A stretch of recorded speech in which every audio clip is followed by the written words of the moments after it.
우리가 지난 시간 살펴본 포도원 농부의 비유 이야기 기억나십니까? 그 비유의 이야기는 결국 대제사장과 그 바리새인들을 지목하는 그들의 입장에서는 치욕적인 그런 이야기였습니다. 거기 등장하는 악한 포도원 농부가 바로 자기들을 가리킨다, 이렇게 그들은 인식했기 때문입니다. 그래서 12절에 보시면 그들이 이렇게 말했습니다. 그들이 예수의 이 비유가 자기들을 가리켜 말씀하심인 줄 알고 잡고자 하되 무리를 두려워하여 예수를 두고 가니라. 자기들을 향해 이 말을 하다니 분노했지만 예수님을 잡을 수가 없었습니다. 왜냐하면 수많은 사람들이 예수님을 선지자로 여기며 둘러싸고 있기 때문에 그 무리가 두려워서 감히 그를 잡으려고 엄두를 내지 못하고 그냥 떠나갈 수밖에 없었다는 거죠. 바로 이 사건 때문에 대제사장과 백성의 지도자들은 예수님을 죽이겠다는 결정을 마음에 확고하게 하게 됩니다. 예수님을 향한 적의를 품고 죽일 계획을 이때부터 차곡차곡 쌓아갔다는 이야기죠.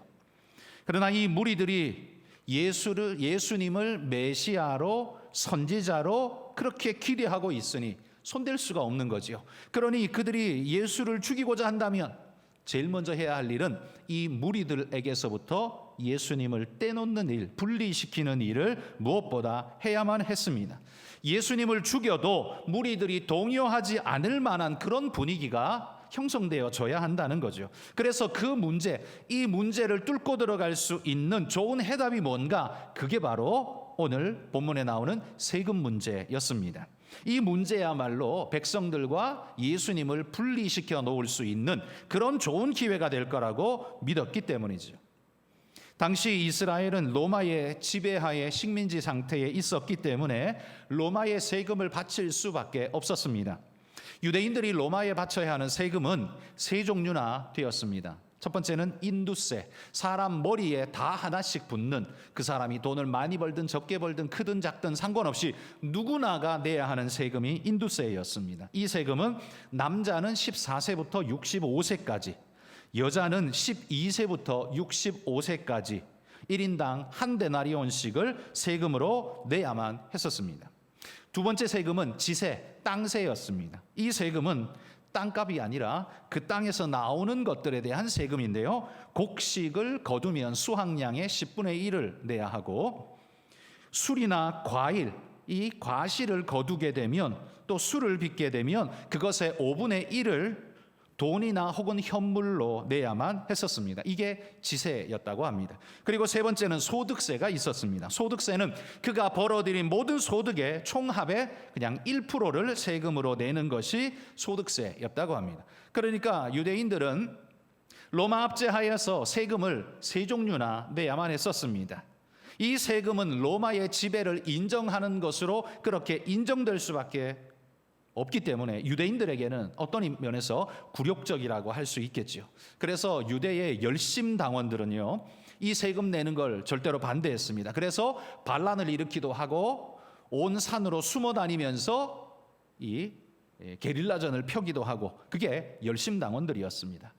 그러니 이 백성들 사이에서도요, 열심당원들처럼 어디 도망다니며 쫓겨다니며 반란을 일으키고 할 수는 없지만 가족을 지켜야 하니까 어쩔 수 없이 내기는 하지만 내고 싶은 마음은 그들에게 없었을 겁니다. 게다가 유대 민족주의와 선민주의가 강한 유대인이기 때문에 이 이방인 로마 지배국의 반감이 극심했을 것은 자명합니다. 보통 나라가 다 반감이 있지만 선민의식이 강한 나라는 더욱더 강할 수밖에 없겠죠. 예수님을 추종하는 무리들도 여전히 마찬가지로 반감을 많이 가지고 있는 자들이 예수님을 추종해서 예수님, 저 로마를 물리치고 우리를 독립시켜 주십시오, 지금 그렇게 쫓고 있으니 이 세금 문제야말로 좋은 도화선이 될 거라고 생각을 했던 겁니다. 자, 그런데 이 문제를 가지고 온 사람들이 좀 특별합니다. 13절에 보시면 누가 찾아왔냐면 바리새인과 헤롯 땅 사람들이 예수님을 찾아와서 이 질문을 가지고 왔다는 거예요. 여러분, 바리새인과 헤롯 당원이 왔다, 별로 아무렇지 않게 느껴지겠지만 이걸 지금 우리나라 민족 정서로 바꾸어서 제가 말씀하면 이런 겁니다. 친일파와 독립운동가가 함께 손잡고 와서 예수님을 고소하러 왔다는 이야기예요. 여러분, 친일파하고 독립운동가가 손잡을 일이 있겠습니까? 절대 손 못 잡죠. 아직까지도 그건 쉬운 일이 아닌데, 여러분 7.18와 독립운동가가 함께 손잡고 맞잡고 온 일이라는 건 우리가 볼 때 이거 거의 불가능한 일인데 예수님 때문에 이 일이 벌어진 거예요.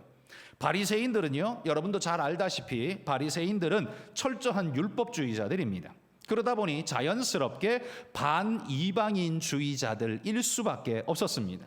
로마에 대한 호의적일 수 없는 사람들이라는 거죠. 그럼에도 불구하고 그 나라가 이미 식민 상태에 떨어졌기 때문에 현실이 그러니까 바리새인들 중에 두 파로 나뉘어지는데, 하나는 이 현실을 인정하고 로마와 우리가 그냥 양립할 수 있는 방안을 찾아야 한다, 이 온건파들이 있는 반면에 저들을 몰아내고 쓸어버려야 한다라는 이런 열심당 같은 이런 원칙파, 배격파들이 존재했었습니다. 이게 바리새파였고요. 헤롯 당은 여러분 그 이름에서부터 벌써 헤롯이 들어가는 걸로 봐서는 헤롯의 추종자들이 아닌가 이런 느낌이 오시죠? 우리가 헤롯이라고 할 때 성경을 아는, 신약의 성경을 아는 우리 입장에서는 헤롯 그러면 굉장히 부정적으로 들릴 수밖에 없습니다. 사실 유대의 입장에서는 좋지 못한 사람이죠. 그런데 객관적으로 놓고 보면 헤롯은요, 굉장히 뛰어난 정치인이었습니다. 아주 수완이 좋고 유능한 정치인, 로마 아래에 있지만 로마를 적절하게 땡겼다 밀었다 할 수 있는 그런 수완을 가지고 있었던 아주 유능한 정치인이었습니다. 사람을 다룰 줄 알고요, 로마의 앞에 어떻게 처신해야 할지 아는 처세술이 능한 그런 현실주의자들, 이게 바로 헤롯이었고 그를 쫓는 헤롯 당원들입니다. 이 헤롯 당원들은 그러다 보니까 철저하게 현실주의자들입니다. 이 성경의 율법에 뭐라고 하더라, 거기에 창념해서 이렇게 해야 돼, 이렇지 않고 현실이 그러면 그래, 그리고 그 현실 따라가는 사람들, 이게 헤롯 당원들이었어요. 그러다 보니 헤롯 당원들은 바리새인이 싫고 바리새인은 헤롯 당원을 혐오하게 되어 있습니다. 그런데 이 양립할 수 없는 이 두 부류가 예수님이라는 이 문제 앞에서는 의기투합이 그냥 되더라는 거죠. 한마디로 이런 거죠. 더 나쁜 적을 무찌르기 위해서 덜 나쁜 적하고 연합하자. 이게 지금 바리새인과 헤롯 당원들의 지금 마음 상태라는 거죠. 여러분, 이게 뭘 말해줍니까? 이 양립할 수 없는 이 두 부류가 하나가 되어졌다라는 건, 이건 그 당시에 이들이 예수님을 얼마나 두려워했는가를 볼 수 있는 거죠. 바리새인들은 예수님을 헤롯 당보다도 훨씬 더 암적인 존재라고 생각을 했고, 헤롯 당원들은 예수님을 바리새인들보다 더 꼴보기 싫은 존재로 그렇게 생각을 했다는 거예요. 그런데도 불구하고 같이 왔어요. 놀랍습니다. 그런데 이들이 와서 예수님께 제기한 질문이 세금 문제였습니다. 왜 세금 문제를 들고 왔을까요? 제가 앞에서 말씀드린 것처럼 여러분, 세금 문제, 돈의 문제는요, 사실 유대인들의 아픈 구석입니다. 동요하기 가장 좋은 주제이고 분노하기 쉬운 주제입니다. 한마디로 말해서 가스가 가득 찬 상태인 거죠. 누군가가 스파크만 일으키면 그냥 뻥 하고 터져버릴 수 있는 아주 발화력 강한 주제가 세금 문제라는 거죠. 예수님 쫓는 무리들 속에도 강경파가 있고 온건파가 있고 사람들이 있는데, 저기다가 그냥 불만 댕겨주면 그냥 뻥 하고 터져가지고 자중질환이 일어나서 예수님이고 뭐고 간에 세금, 로마 이것 가지고 막 싸우다가 사분오열되어지고 깨지게 될 거다. 이게 바로 그들의 묘수였다라는 거죠. 그들이 볼 때는 자기들이 지금 들고 가는 이 문제, 이 질문에 대한 답은 뻔하다. 둘 중에 하나다. 예스 아니면 노, 이거밖에 없다라고 생각했습니다. 그래서 예스라고 말하면 우린 이렇게 할 거야, 노라고 말하면 저렇게 할 거야, 이렇게 계획을 딱 가지고 이거 외에는 없어라고 생각하고 예수님께 온 겁니다. 그렇게 와서 예수님께 한껏 띄워놓고는 예수님께 질문을 던집니다. 그러자 주님은 그들의 말의 의도를 이미 간파하셨죠. 15절에 보시면 예수께서 그 외식함을 아시고, 이렇게 표현합니다. 예수께서 그의 외식함을 아시고, 주님은 그들이 왜 왔는지 아는 거죠. 그리고 14절에 보십시오. 14절에 이들이 예수님을 얼마나 띄워주고 있는지 보십시오.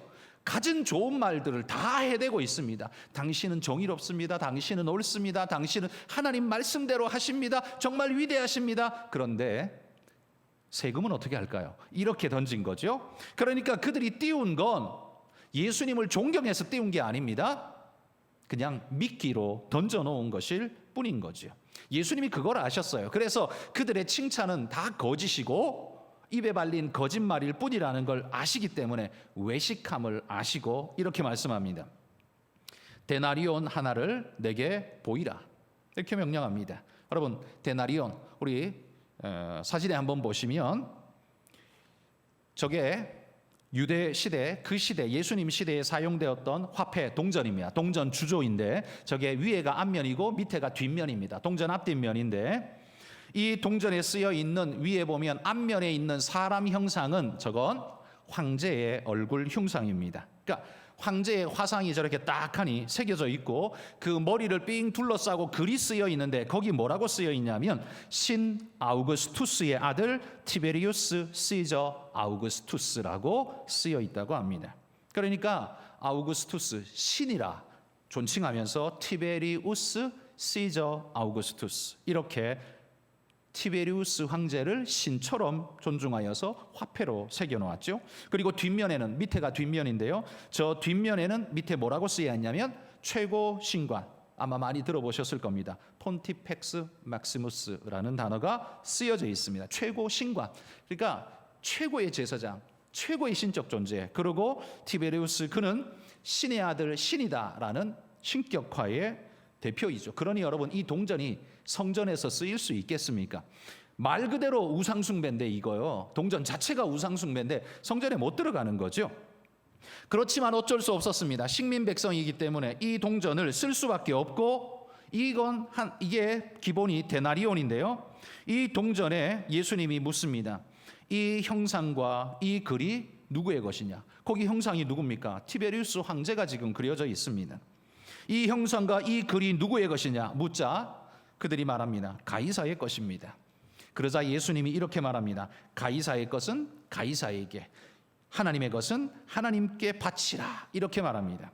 여러분, 이 말을 들은 바리새인과 헤롯 당원들은요 굉장히 헷갈렸을 겁니다. 아마 이거 뭐 바치란 소리야, 말란 소리야, 어쩌란 소리야, 아마 이랬을 것 같아요.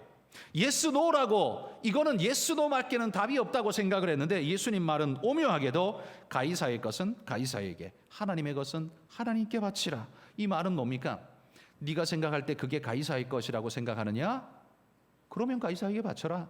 그게 하나님 거라고 생각하느냐? 그러면 그건 가이사에게 바치지 말고 하나님께 바쳐라. 그 이야기잖아요. 결정을 누가 하는 손입니까? 네가 하라는 손입니다. 이런 말이 나오리라고는 상상도 못했던 거죠. 그러니 당황하여서 그들은 그 무엇도 말 못하고 그냥 흩어져 떠날 수밖에 없었습니다. 예수님이 하신 말씀, 가이사의 것은 가이사에게, 하나님의 것은 하나님에게, 이 말씀, 이 한마디가 그들을 물리치는 요소가 되지만 그러나 그 메시지 속에 우리에게 전하시는 하나님의 뜻이 굉장히 중요한 메시지가 들어 있습니다. 주님의 이 말씀에 두 가지, 먼저 기본적으로 두 가지 우리가 생각해 볼 의미가 있는데요. 첫 번째는 주님은 국가의 권위를 인정하셨다는 사실을 우리가 그 말씀 속에서 알아볼 수 있습니다. 그게 가이사의 것이냐? 그게 세금이냐? 그럼 드려라. 이렇게 주님 말씀하고 있는 거죠. 그 국가의 권위를 인정하고 있는 겁니다. 비록 정당성에는 문제가 제기될 수 있을지 몰라도 원론적으로 주님은 국가 권위에 대한 기본적인 인정을 하고 계신 것을 볼 수 있습니다. 그 지도자가 악하냐, 그 방식이 사악하냐, 이건 강론으로서 우리가 논쟁할 수 있는 문제지만 원론적인 문제에서는 국가 권위에 대해서는 주님이 인정하고 계신다는 거예요. 그리고 사도 바울도 로마서 13장 1절에 이렇게 말합니다. 읽어봅시다. 각 사람은 위에 있는 권세들에게 복종하라. 권세는 하나님으로부터 나지 않음이 없나니 모든 권세는 다 하나님께서 정하신 바라. 하나님은 사회 질서를 위해서 국가라는 기관을 사용하시고 부족이라는 기관도 사용하시고 민족이라는 기관도 사용하십니다. 그 권위는 하나님으로부터 나지 않음이 없다라고 그 권위에 대해서, 출처에 대해서도 말하고 있습니다. 그러나 우리가 주의해야 할 것은 그들의 죄악된 방법을 쓰는 것까지 하나님에게서 났다, 여러분 이렇게 말씀할 수는 없습니다. 그건 옳지 않습니다.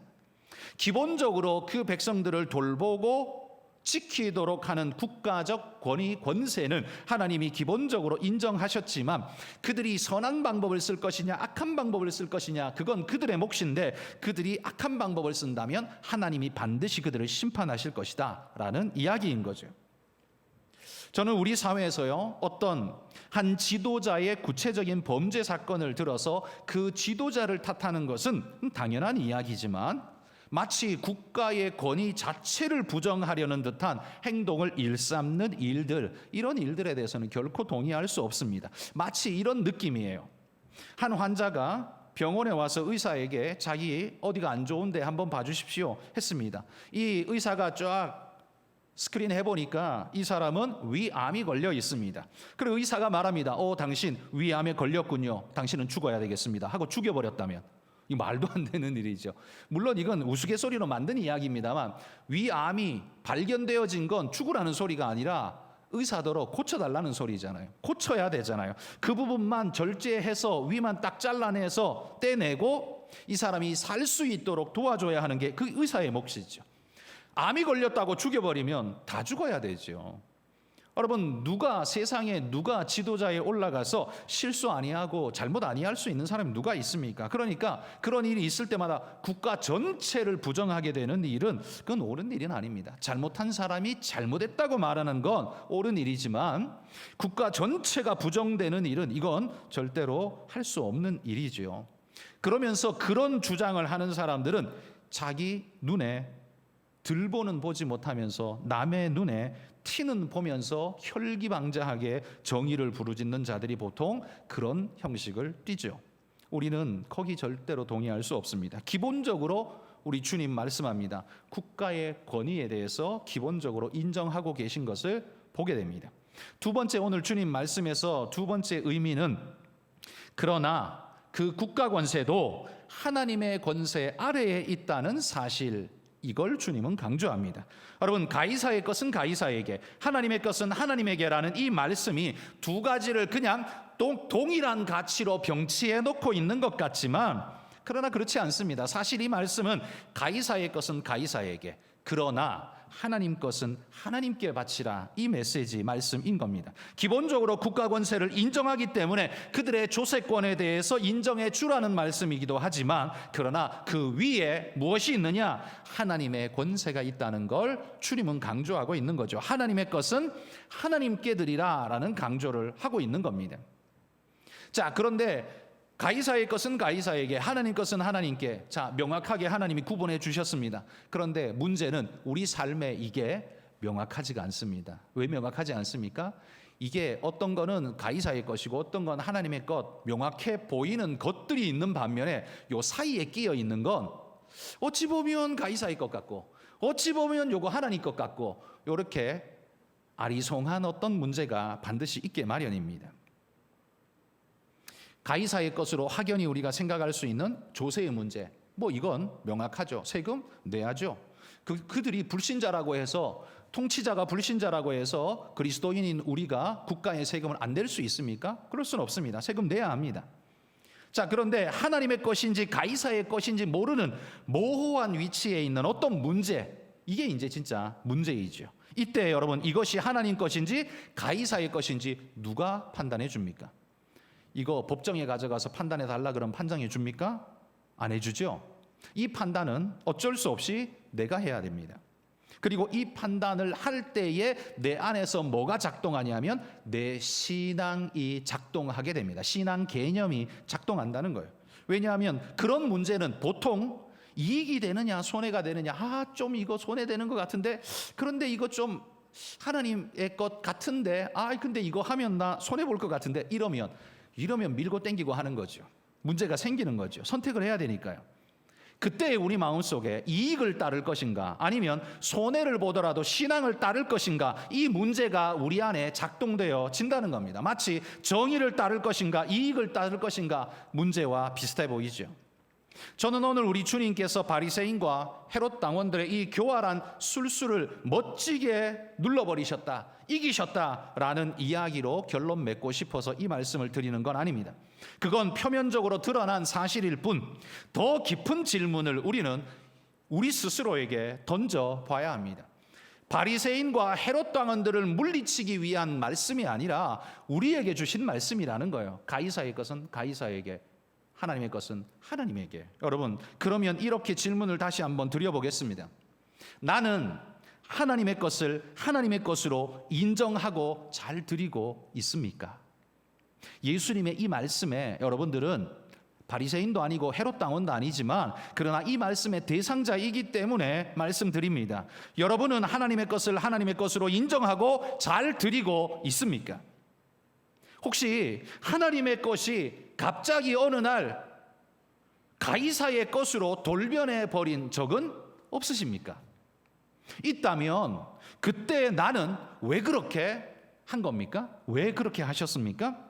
그리고 나로 하여금 그렇게 하도록 만든 내 마음속 요인은, 그렇게 하나님 것을 가이사의 것으로 싹 바꿔버리도록 만든 요인은 무엇이었습니까? 뭐가 날 그렇게 바꿔놓은 겁니까? 이유는 다양할 수 있지만 보편적으로 이 이유의 가장 1번은 이익입니다. 이익. 내가 이익이 되느냐 손해되느냐. 여러분, 우리 마음속에 손익의 판단 구조가 물리적으로만 되어 있으면 이게 하나님이 원하든 안 하든 상관없이 어디로 따라갑니까? 손해되면 안 해, 이익되면 오케이. 이게 손익 구조가 물리적인 사람이 할 수 있는 일이죠. 교회를 백날 다녀도요, 그 사람의 손익 구조가 물리적인 사람은 교회를 백날 다녀도 똑같습니다. 나한테 손해? 그럼 안 하지. 나한테 유익? 그러면 하지. 그런데 그 유익과 손해의 기준이 뭐예요? 물리적인 거라는 겁니다. 내 통장에 돈이 들어와? 아니면 빠져나가? 오직 이것만 판단하는 손익구조. 이게 물리적인 세상의 보편적인 사람들의 구조이죠. 그렇지만 우리가 신앙생활하고 난 다음에 우리의 구조가 바뀌죠. 어떻게 바뀝니까? 하나님을 알고 나니 이게 물리적으로만 세상이 돌아가는 게 아니구나. 이 물리의 세상을 감싸고 있는 영적 세계가 진짜 존재하는구나. 성령께서 우리와 함께하며 우리의 기도를 하나님이 응답하시고 역사하시는구나. 이게 물리로만 돌아가는 게 아니라 거기 오묘하게도 영적인 작동이 거기에 가미되는구나. 이걸 깨닫고 난 다음에는 우리의 생각이 물리적 손해구조가 아니라 영적 손익구조 이해로 바뀌게 된다는 겁니다. 여러분, 우리의 판단 구조가 영적이라면 반드시 여러분의 판단, 선택이, 결과가 옛날과는 다른 형태로 나타나게 될 것입니다. 여러분, 아나니아와 삽비라를 한번 예로 들어 생각해 보십시오. 초대교회에 바나바가 자신이 이 교회의 성도들이 너무 힘들고 가난해서 정말 어렵고 굶어 죽을 지경이니까 자신이 가지고 있는 재산을 뚝 팔아가지고요, 교회 앞에 다 내어놓으면서 교회 앞에 이걸로 우리 성도들 구제해 주십시오, 먹여 살려주십시오 하고 내드렸습니다. 그랬더니만 이게 얼마나 존경받을 만한 일입니까? 그러니까 사람들이 막 박수를 치고 환호를 하면서 바나바 선생님 최고, 이제 이렇게 된 거죠. 그런데 그 모습을 지켜보던 아나니아와 삽비라가 나도 저러고 싶다 마음이 들었습니다. 그래서 아내랑 이야기하기를, 여보 우리도 그 땅 팔아가지고 헌금합시다 합의를 봤어요. 그리고는 땅을 팔러 가서 땅을 팔았습니다. 팔고는 돈을 받아들고 집에 와서 현금을 딱 쌓아놓고 밤을 보내는데 이게 쌓여있는 이 은덩이를 보니까, 돈을 보니까 마음이 싱숭생숭 자꾸만 흔들립니다. 그러면서 이야기를 나누는 겁니다. 왜 이걸 꼭 다 바쳐야 하나님이 좋아할까? 이제 이러기 시작하는 거죠. 하나님이 영이신데 하나님이 뭐 이 돈을 쓰셔? 이걸 뭐 꼭 다 바쳐야 하나님이 좋아하시겠어? 반만 바쳐도 하나님께서 좋아하지 않겠어? 뭐 이런 마음이 점점점 유혹처럼 들기 시작하는 겁니다. 그러니까 이 둘이, 아나니아와 삽비라가 이런 말을 주거니 받거니 하다가 처음에 가졌던 마음은 온데간데 없이 사라지고 절반만 드리고 절반은 그냥 in my pocket 합시다. 이게 결론이 지어지게 된 것입니다. 여러분, 이 아나니아와 삽비라는 하나님 앞에 드리기로 결단할 때부터 이미 이것이 하나님 것이 되었다는 사실을 지금 모르고 있습니다. 그리고 그 다음에 하나님의 것인 그것을 절반 뚝 떼어서 자기 것으로, 한마디로 말해 가이사의 것으로 뒤바꾸고 있습니다. 왜? 손해나는 게 싫고 많은 걸 잃는 게 싫으니까 유혹의 욕심이 그를 흔들어 놓고 하나님의 것을 가이사의 것으로 바꿔내고 있습니다. 그랬더니만 어떻게 해요? 결과가 어떻게 됐습니까? 하나님이 그들을 진노하사 그들이 죽음에 떨어지게 되었습니다. 죽어버렸다는 겁니다. 여러분, 차라리 땅판값 절반을 더 드리는 게 낫지 죽는 것보다요, 그게 훨씬 낫지 않습니까? 그런데 하나님을 속였다가 초대교회 때에 하나님의 엄한 진노를 받고 그 자리에서 죽어버렸습니다. 혼자 죽는 게 아니라 둘 다 죽어버렸습니다. 하나님을 속이고 거짓말한 그들에 대한 대가가 죽음이었습니다. 이 얼마나 끔찍한 일입니까? 여러분, 우리의 판단 구조, 하나님 앞에, 주님 앞에 드리고자 하는 마음을 사탄은 계속해서 여러분을 흔들어 놓을 겁니다. 여러분의 영적인 판단 구조를 육적인 판단 구조, 물리적 판단 구조로 바꾸기 위해서 수많은 말로 여러분을 공격해야 될 겁니다. 여러분은 이겨내셔야 합니다. 믿음으로, 하나님을 의지하는 믿음으로 이겨내셔야 합니다. 그런데 여러분, 성경에 보면 이런 아나니아와 삽비라 수준이 아니라 영적인 판단 구조를 확고하게 가지고 있었던 사람이 있습니다. 다윗이 그렇습니다. 다윗. 그는 자신이 가진 모든 것을 하나님께 드리는데 주저하지 않았습니다. 하나님 것을 하나님께, 이건 너무 당연했고요. 내 것도 하나님께, 이게 다윗의 신앙이었다는 거죠. 여러분, 그는 어떻게 그럴 수 있었을까요? 여러분, 그게 아깝지 않았을까요? 그 물질이 아깝지 않았을까요? 사람인데 왜 그런 마음이 없었겠습니까? 그러나 이 다윗에게는요, 그 물질의 가치보다 다른 걸 보고 있었던 거지요. 그에게는요, 하나님으로부터 임하는 축복을 보는 눈이 있었다는 겁니다.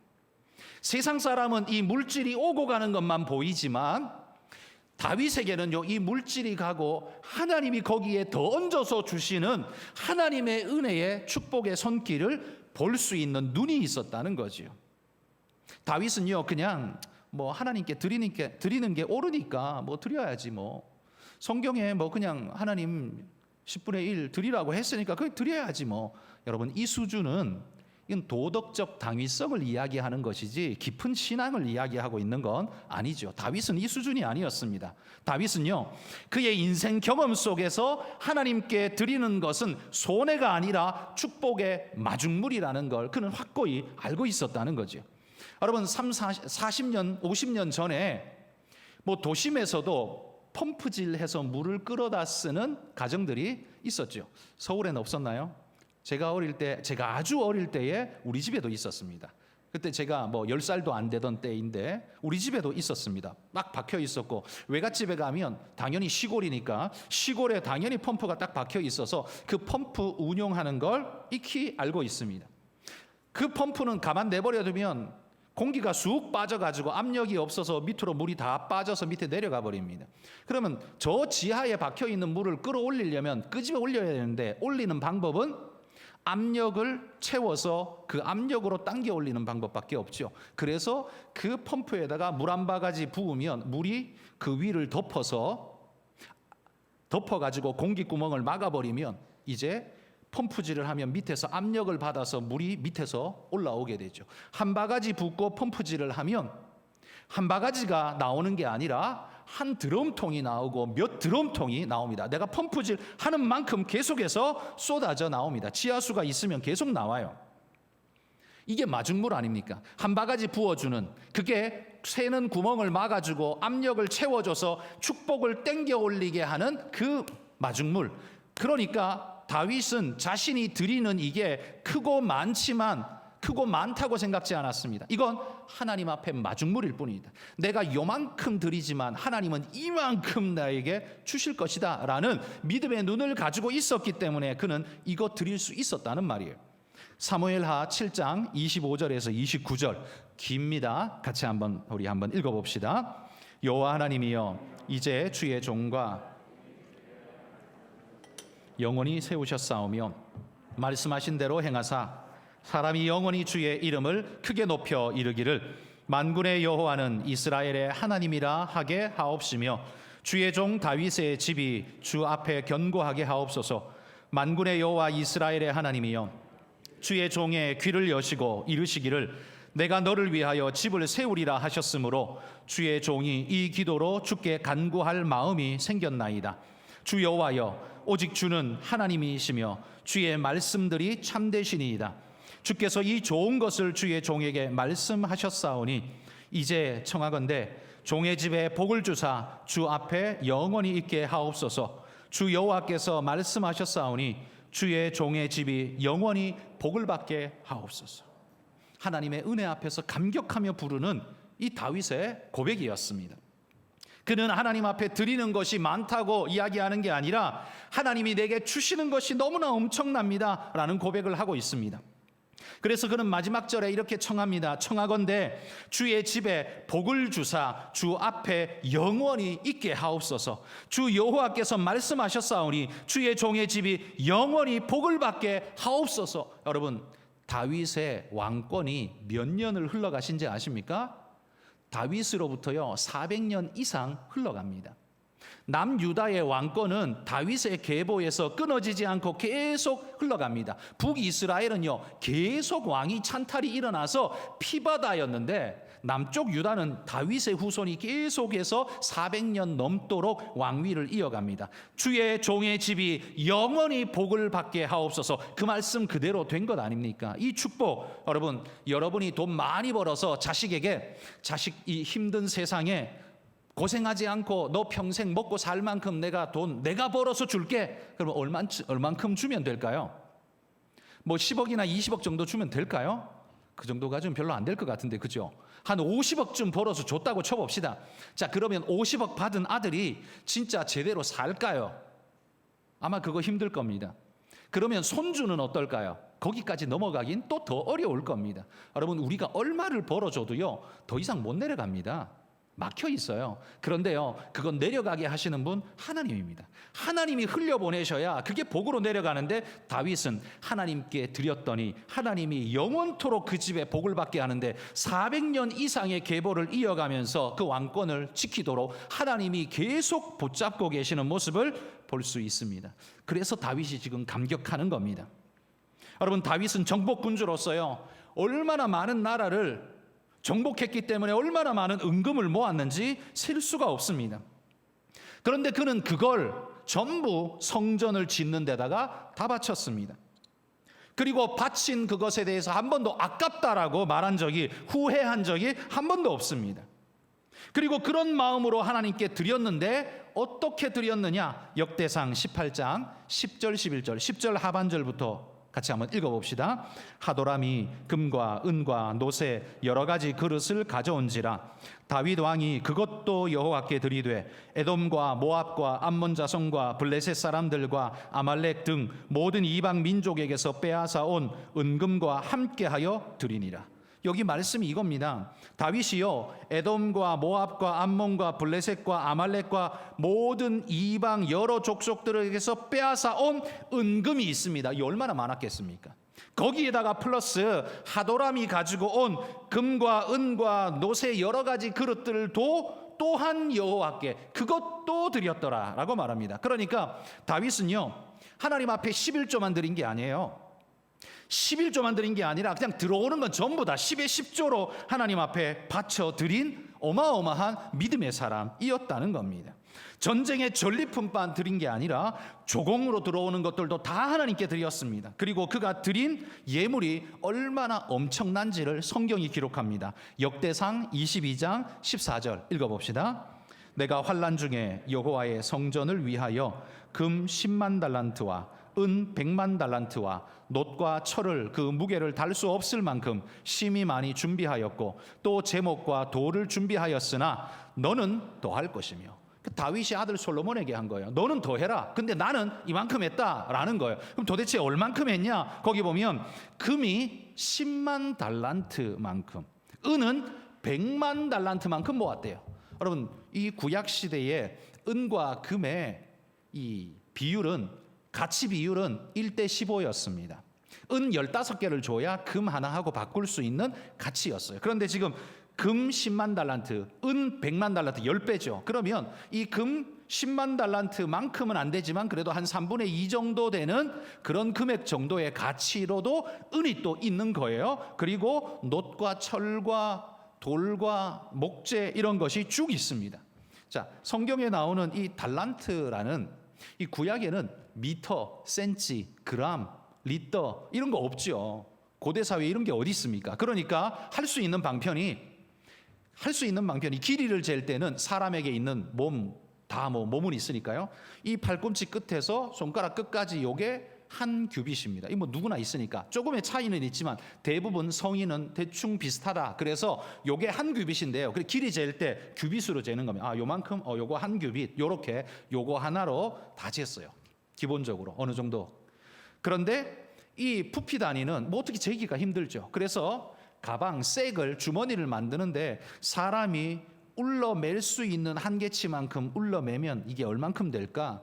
그 울러매는 게 이게 34kg, 요걸 한 달란트라고 그렇게 계산을 했습니다. 이게 달란트가요, 구약이나 신약이나 일정한 수치로 있지는 않습니다. 시대가 바뀌면 약간 수치가 달라지고요. 그 다음에 나라마다도 약간씩 다릅니다. 그래서 약간의 수치 차이는 있습니다만 구약 시대의 금 한 달란트는 얼만큼의 무게냐 하면 지금 우리로 무게로 계산하면 34kg 정도의 무게를 한 달란트라고 말합니다. 자, 그러면 이게 금이라고 했는데 금 10만 달란트인데요. 계산해 봅시다. 수학 잘하시는 분은 빨리 한번 해보십시오. 이게 한 달란트가 34kg인데요. 제가 인터넷을 뒤져서 금 시세를 알아보니까 제가 이 설교 준비할 때 금 시세가 얼마였냐면 1kg, 1g이 아니고 1kg의 금 시세는 7,613만 원이었습니다. 근데 오늘 아침에 설교 전에 일부 예배 전에요. 새벽 예배 마치고 지금은 얼마지? 뒤져보니까 7,500만 원이에요. 그러니까 한 100만 원 정도 줄었어요. 줄어 있던데 어쨌든 저는 처음에 계산했던 7,600만 원으로 계산해 볼게요. 7,613만 원이 1kg 금값입니다. 지금 우리의 시세, 우리나라 시세로. 자, 그러면 한 달란트는 34kg이에요. 그러면 7,613만 원 곱하기 34 하면 얼마입니까? 이게 25억 8,842만 원입니다. 그러니까 25억 8,800이니까 그냥 26억 정도 되는 금액이죠. 그러니까 금 한 달란트는 26억 원 정도 가치가 지금 된다는 이야기예요. 근데 이게 한 달란트가 아니라 10만 달란트예요. 10만 달란트. 이거 동그라미 5개를 더 붙여야 됩니다. 동그라미 5개를 붙이면 이게 값이 얼마냐 하면 이게 258조 8,420억 원입니다. 어마어마하죠. 258조. 그러니까 그냥 260조라고 쳐봅시다. 260조. 금 10만 달란트. 근데 은 100만 달란트는 이거의 한 3분의 2 정도 된다고 계산하면 그냥 한 200조 정도 한번 계산해 봅시다. 그러면 이게 260조, 한 200조, 한 460조 계산 대충. 그 다음에 놋, 철, 돌, 목재 이것도 보통 준비한 게 아니죠. 셀 수 없을 만큼 어마어마하게 했답니다. 그냥 제 마음대로 그냥 40조라고 쳐봅시다. 그러면 전부 다 얼마예요? 도합 500조. 이게 다윗의 헌금이었대요. 어마어마하지 않습니까? 여러분, 요즘 누군가가 뉴스에 어느 사람이 헌금을 500조 했답니다 라고 안 하면 뭐 교회 다니든 안 다니든 다 똑같은 반응이 나올 거예요. 미쳤다. 그죠? 교회 다니든 안 다니든 똑같은 반응이 나올 거예요. 미쳤다. 이 감당이 안 되는 이야기잖아요. 근데 여러분, 다윗은 어디서 이런 마음이 나올 수 있었을까요? 어쩌다가 이런 걸 드릴 수 있는 마음을 가질 수 있게 되었을까요? 이게 미스테리 아닙니까? 다윗은요, 이 모든 걸 계산할 때 물리적인 계산만 하는 게 아니라 영적인 하나님의 손길을 포함해서 영적인 손익 구조를 가지고서 바라보고 있는 겁니다. 500조? 그거 마중물이야. 내가 500조? 이거 어마어마하게 많은 금액이지만 그러나 내 대대손손, 내 후손 400년 동안 지켜주신다면 500조 원이 아깝겠습니까? 500조 원이 아깝겠습니까? 그런 마음으로 다윗은 가지고 있었다는 거죠. 하나님께 자신이 드린 것은 하나님이 주신 것에 비하면 아무것도 아닙니다. 늘 다윗은 이런 고백을 했습니다. 그런 마음으로 주님께 드리니 하나님의 것은 하나님에게, 이거 너무 자연스럽게 되는 일이에요. 그건 뭐 기본이고 기본 중에 기본이고 내 것도 하나님 것, 이게 가능해지더라는 겁니다. 여러분, 제가 이 말씀을 드리는 건 많이 바쳐야 하나님이 기뻐한다는 말을 드리려고 이 말을 하는 건 절대 아닙니다. 여러분, 신약에 과부의 2 렙돈을 지켜보신 우리 주님이 뭐라고 말씀하셨는지 기억하시죠?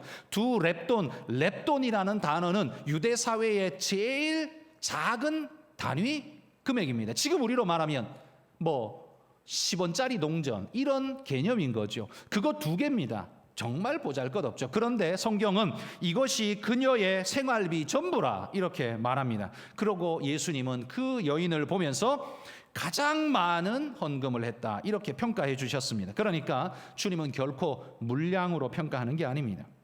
그 헌금하는 사람의 마음을 보고서 평가하고 있는 겁니다.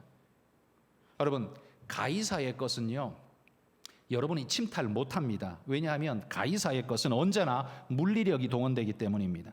여러분, 세금 안 내면 어떻게 됩니까? 할 수 없지 뭐 넘어가자 이렇게 해줍니까? 절대 그렇게 하지 않죠. 세금 안 내면 거기에 벌금이 더 붙어 나옵니다. 그것도 안 내면 아마 차압 들어가게 될 겁니다. 그것도 안 하면 아마 감옥에 가게 될 것입니다. 그래서 낼 수밖에 없습니다. 그래서 여러분들은 가이사의 것 손 못 댑니다. 아마 손대려고 생각도 안 하실 겁니다. 그런데 문제는 하나님의 겁니다. 하나님의 것은 물리력이 작동하지 않습니다. 그렇기 때문에 하나님의 것을 내가 하나님의 것으로 지켜내는 것이 이게 엄청 어려운 일입니다. 그것은 오직 우리 믿음으로만 저촉받을 수 있기 때문에 누가 압니까? 내가 11조 했는지 누가 알아요? 옆에 사람 어떻게 압니까? 아무도 몰라요. 11조를 제대로 했는지 100의 1조를 했는지 그 누가 압니까? 아무도 모릅니다. 단지 자기만 압니다. 하나님과 자기만 압니다. 그 마음에 믿음 마음에 저촉될 뿐 어떻게도 못하는 물리력이 동원되지 않습니다. 근데 저는 거기에 물리력을 딱 한 가지 동원합니다. 강제는 아닌데 뭐냐 하면 이제 다음 달에 우리 선거가 있으니까 그냥 미리 드리는 말씀입니다. 여러분, 임직 중직자 선거에 11조 하지 않으면 거기 올라갈 수 없습니다. 저는 신앙 양심을 걸고 절대로 그런 분을 이 장로, 뭐 안수 집사 이렇게 하기 저는 제 양심에 도저히 그렇게 못합니다. 여러분, 이렇게 한번 생각해 보십시오. 저 국회의원들이 세금을 하나도 안 내요. 근데 백성들한테는 국민들한테는 세금 내라고 그렇게 쪼아가지고 다 이거 종류대로 다 뜯어내가지고 모아가지고 자기들끼리 국회에 앉아가지고 돈잔치하면서 야 예산 넌 이만큼 가지고 넌 이만큼 가지고 넌 이만큼 가지고 자 올해 살아 이거 마음대로 써 이렇게 했다고 쳐봅시다. 기분이 좋으십니까? 그런 국회의원을 국회의원으로 하고 싶으십니까? 절대로 그렇게 안 하죠. 여러분, 장로가 누굽니까? 장로는 위원회의 장이 되고 그 위원회에 소속된 모든 예산을 집행할 수 있는 또 권한을 가지고 있습니다. 그러면 보십시오. 자기는 11조도 안 하는데 성도들의 헌금을 마음대로는 아닙니다만 쓸 수 있는 집행하고 있다면 이게 어떻게 앞뒤가 안 맞는 말이지 않습니까? 여러분들이 이게 수용이 되십니까? 저는 이게 앞뒤가 안 맞는 말이라고 생각하거든요. 절대 그건 있을 수 없다. 또 장로가 뭡니까? 장로는 이게 늙을 장자, 이게 늙을 노자, 길장자, 늙을 노자 아닙니까? 이게 나이가 많아서 익숙해져서 모범이 되는 그래서 장로라고 하는데 헌금에도 모범이 안 되고 예배는 주일만 딸랑 오고 봉사는 아무것도 안 하고 성도들 이렇게 세워주고 전도하고 교제하는 거 아무것도 안 하고 자 그러면 이분을 장로로 세워야 될까요?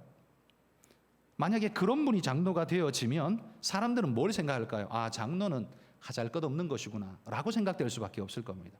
그대로 가치가 떨어지고 아무것도 안 해도 되고 할 필요가 없구나. 나도 안 하고 니도 안 하고 그냥 우리는 그냥 놀자라는 것밖에 더 되겠습니까? 이거 누가 봐도 이건 말이 안 되는 거잖아요. 장로가 뭡니까? 문제가 생기면 이 교회를 부둥켜 안고 죽을 각오를 하는 사람이 목사고 장로 아닙니까? 저는 그렇게 생각합니다. 이거 부둥켜 안고 이 교회 부둥켜 안고 무슨 일이 생기면 홍수가 나가지고 교회 문제 생기면 제일 먼저 쫓아와서 그냥 바게스 들고 와서 물 퍼내고 밀대질하고 그 교회 그냥 쓸고 닦고 해야 될 사람? 저는 그거 목사 장로 당연하지 않습니까?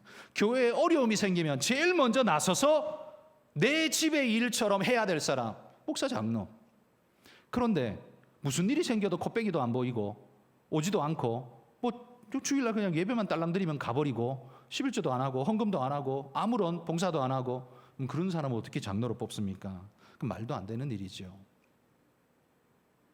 여러분, 이게 아무것도 안 했기 때문에 뽑지 않는다는 말처럼 들리지만 이 사람은 왜 안 할까요?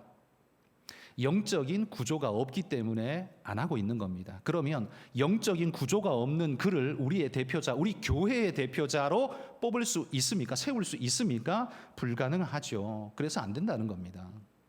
그래서 아무나 뽑으시면 안 된다는 거예요. 제가 오니까 그런 이야기 막 들리더라고요. 당회에서 지들 마음대로 막 아무나 막 뽑을 사람 세워주고 어쩌고 저쩌고 막 그렇게 말한 분들이 지금 장로 돼 있어요. 어떻게 하실지 모르지만. 그래서 저는 다 세워드려요. 기초 기준만 최소만 채우면 그냥 올려드립니다. 어쨌든 그 대신 여러분들이 선택하십시오. 이거예요. 여러분들이 잘 보셔야 됩니다. 아무나 올린 사람은 누구나 해도 됩니다 해서 올려드리는 게 아닙니다. 제 마음 같아서는 더 선별하고 싶은데 어쩔 수 없어서 그냥 올려드리는 많습니다. 여러분들이 고르셔야 합니다. 잘 보셔야 합니다. 불꽃 같은 눈으로 우리 교회의 진짜 장로가 될 만한가? 나의 지도자가 될 만한가? 여러분, 그게 장로죠. 오래됐으니까 뽑고, 내 친구 권사 아들이니까 뽑아주고, 남편이니까 뽑아주고, 말도 안 되는 일이죠. 여러분, 이런 일 하시면 절대로 안 됩니다. 여러분, 대통령 뽑을 때 신중하게 하시듯 교회의 지도자 장로 뽑을 때 그거보다 더 신중하게 하셔야 됩니다. 여러분의 영혼을 책임지고 여러분의 영성을 책임지는 중요한 분이기 때문에 중요합니다. 여러분, 말이 조금 샜는데 가이사의 것은 가이사에게, 하나님의 것은 하나님에게 준비되셨습니까? 하고 계십니까? 여러분, 이건 헌금 물질만 이야기하는 게 아니에요. 여러분의 시간, 헌신, 충성, 신실성, 고귀함, 세상 보면서 세상 수준에 맞춰서 뭘 하려고 하는 게 아니라 하나님 수준에 맞춰서, 하나님 성경의 수준에 맞춰서 내가 살겠습니다, 하나님 말씀대로 살겠습니다 하는 이 헌신, 충성, 이 모든 것들, 여러분, 이게 바로 하나님께 드려야 할 하나님의 것 아닐까요? 여러분, 우리는 모든 것을, 하나님의 것은 하나님께 드리는 이런 믿음의 사람들이 되실 수 있기를 축복합니다. 누구도 모릅니다. 여러분이 안 해도 모르고 해도 모르고, 그러나 하나님은 아십니다. 하나님이 갚으실 겁니다. 여러분, 그거 믿고 그거 바라보고 주님 앞에 신실하게 감당하시기를 축복합니다.